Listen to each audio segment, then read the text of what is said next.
दूर कहीं एक जंगल में सारे पशु पक्षी मिलजुल कर रहते थे। सर्दियों का मौसम आने वाला था। तभी मौसम के जानकार पक्षी सभी को आने वाली सर्दियों के बारे में सूचित कर रहे थे।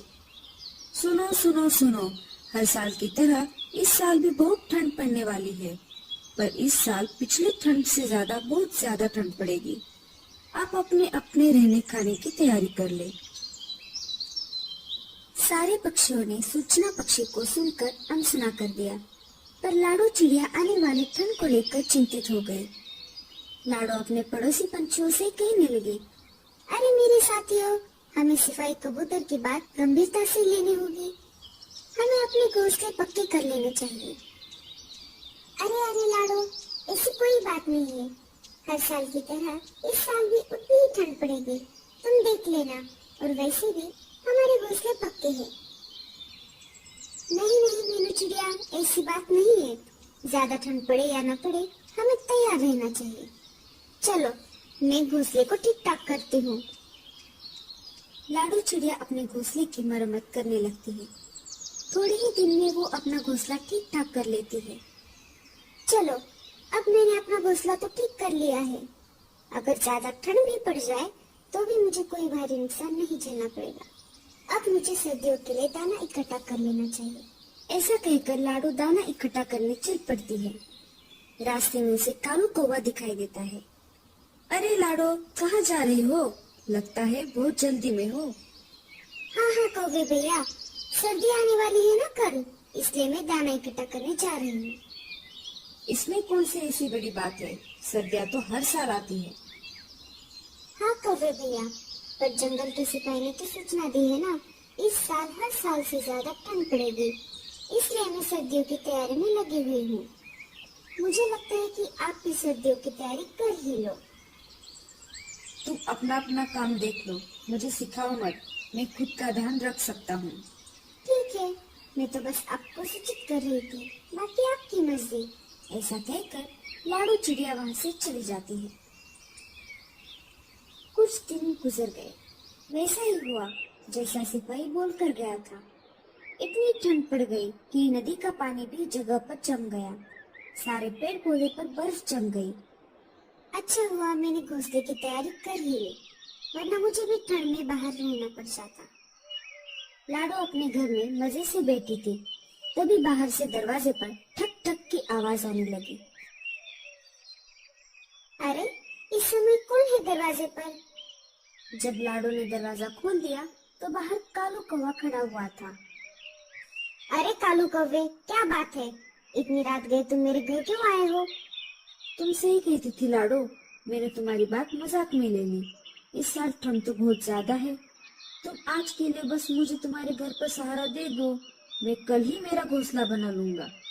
ठीक है कौवे भैया, बस आज के लिए मैं तुम्हें रहने दे रही हूँ, पर कल तुम्हें अपना घोंसला ठीक करना होगा। हाँ हाँ, मैं कल तुम्हें परेशान नहीं करूँगा। कालू कौवा अंदर आ जाता है और लाडो के घोंसले में जाकर सो जाता है। बस एक दिन की बात है, कल वैसे भी ये चला जाएगा। लाडो बगल के घोंसले में सो जाती है। जैसे लाडो की नींद लग जाती है, वैसे कौवा चुपके से उठकर लाडो का खाना खाने लगता है। अरे वाह, मुझे तो बने बनाए घर में पनाह मिल गई और ऊपर से ये दाना भी मिल गया। अगर रोज ऐसा होता तो कितना अच्छा होता। कौवा पेट भर दाना खाकर सो जाता है। सुबह हो जाती है। कौवा अपनी मस्त नींद में घोड़े बेचकर सो रहा था। लाडो कौवे के जागने का इंतजार कर रही थी। अरे वाह लाडो, तुमने तो बहुत अच्छा घर बना लिया है, चलो मैं चलता हूँ। कौवा लाडो को बिना शुक्रिया कहकर चला जाता है। लाडो अपने अनाज को नहीं देखती और बाहर चली जाती है। लाडो सारे पड़ोसी पंछियों से जाकर मिलने लगी। सब पंछी ठंड के बारे में ही बात कर रहे थे। कल रात तो बहुत ठंड पड़ी, हमें भी लाडो के जैसे घोंसला बना लेना चाहिए था। हाँ हाँ बहन, हम मिलजुल कर अपना घोंसला बना लेंगे। सब अपना अपना अच्छा घोंसला बनाने की तैयारी में लग गए। जब लाडो घर वापस लौट रही थी, तब उसने देखा कि कालू कौवा अपनी मस्ती में धूप सेकते हुए घोंसले में लेटा हुआ था। लाडो उसके पास चली गई। कौवे भैया, क्या तुमने अपना घोंसला बना लिया है? नहीं लाडो, मुझे जरूरत नहीं है। अगर कल सर्दी ज्यादा पड़ गई तो इसका मतलब ये नहीं कि आज भी ज्यादा ही पड़ेगी। तुम चली जाओ यहाँ से, मैं अपना अपना देख लूंगा। लाडो वहां से चली गई। रात होने ही वाली थी। लाडो ने अनाज के दानों की तरफ ध्यान ही नहीं दिया। ये क्या बात है, मेरा अनाज खत्म हो गया है और मैंने इसकी तरफ ध्यान ही नहीं दिया। ज्यादा ठंड पड़े इससे पहले मुझे दाना लेने जाना होगा। ये लाडो मुझे ज्यादा ही भाषण दे रही थी। मुझे कैसे भी करके इसका घोंसला हथियाना होगा। लाडो दाना लाने घर से बाहर चली गई। यही सही समय है, मुझे लाडो का घर हड़पना होगा। ऐसा कहकर कौवा लाडो के घर के अंदर चला जाता है और दरवाजा अंदर से बंद कर देता है। लाडो को दाना लाने में काफी देर हो जाती है। घर आते आते रात हो गई। जब वो वापस घर लौटी तब उसने देखा कि दरवाजा तो अंदर से बंद था। ये कैसे हो सकता है? मैंने तो दरवाजा बाहर से बंद किया था, फिर आखिर अंदर कौन चला गया? लाडो खिड़की से झांक कर देखती है तो उसे कालू कौवा अपनी मस्ती में सोया हुआ दिखाई देता है। कालू भैया, दरवाजा खोलिए, मैं हूँ लाडो। कालू ने लाडो की बातों को सुनकर भी अनसुना कर दिया। लाडो ने फिर से आवाज लगाई। कालू भैया, क्या आप मेरी बात को सुन पा रहे हो? बाहर बहुत ठंड है। इस कड़कड़ाती ठंड में मैं जम जाऊंगी। मुझे अंदर आने दो, हम दोनों मिलकर एक साथ रहेंगे। कौन? लाडो? मैं किसी लाडो को नहीं जानता और मैं अनजाने पंछियों को मेरे घोंसले में नहीं लेना चाहता। अरे कालू भैया, मैं हूँ लाडो, जिसने आपको कड़कड़ाते ठंड में अपने घोंसले में पनाह दी थी। क्या आप मुझे भूल गए? कालू दूसरी तरफ मुंह करके सो गया। लाडो पेट से थी और उसके अंडे देने का समय भी आ चुका था। लाडो का पेट दर्द करने लगा। अब मैं क्या करूं? मैं कहाँ पर जाऊं? मेरा घर तो कौवे ने हड़प लिया है। तुम घबराओ मत मेरे बच्चों, मैं तुम्हें कोई नुकसान नहीं होने दूंगी। मैं ऐसा करती हूँ, मैं डॉक्टर तोते के पास चली जाती हूँ।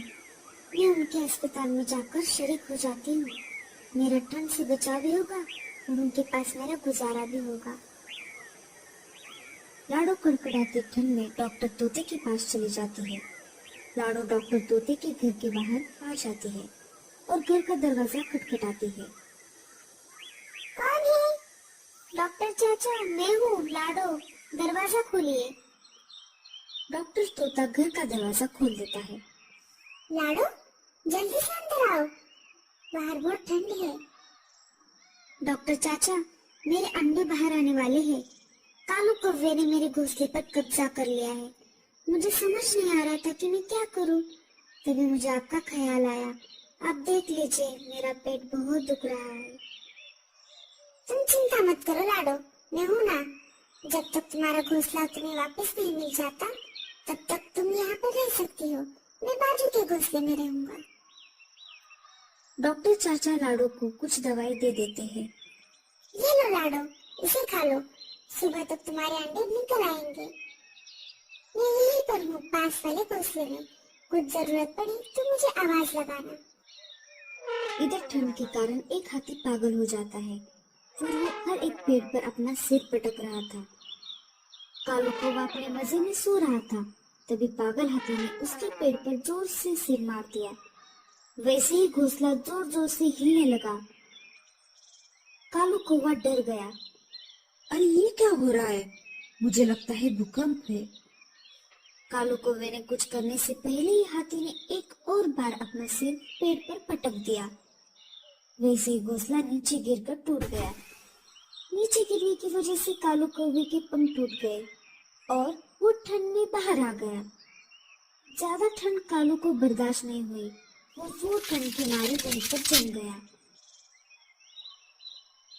इस कहानी से हमें ये संदेश मिलता है कि बुरे समय में जिसने भी हमारी मदद की है उसके साथ हमेशा अच्छा बर्ताव करना चाहिए और उसके बुरे समय में उसकी मदद करनी चाहिए।